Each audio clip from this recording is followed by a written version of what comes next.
पंख होने के बाद भी नहीं उड़ पाते ये पक्षी। दोस्तों, दुनिया भर में कई ऐसे अजीबोगरीब पक्षी मौजूद हैं जिनको भगवान ने पंख तो दिए होते हैं, लेकिन वो उसका इस्तेमाल करके उड़ नहीं पाते। तो आइए देखते हैं कि इस लिस्ट में कौन कौन से पक्षी शामिल है।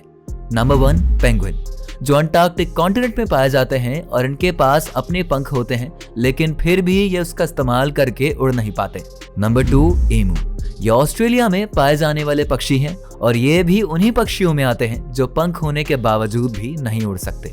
नंबर 3, गुआम रेल, दोस्तों ये भी एक तरह की चिड़िया है जिसके पास काफी सारे पंख है, लेकिन फिर भी उनका इस्तेमाल करके आसमान में उड़ नहीं सकती। ऐसी और वीडियोस के लिए चैनल को सब्सक्राइब करके बेल आइकन जरूर दबाएं।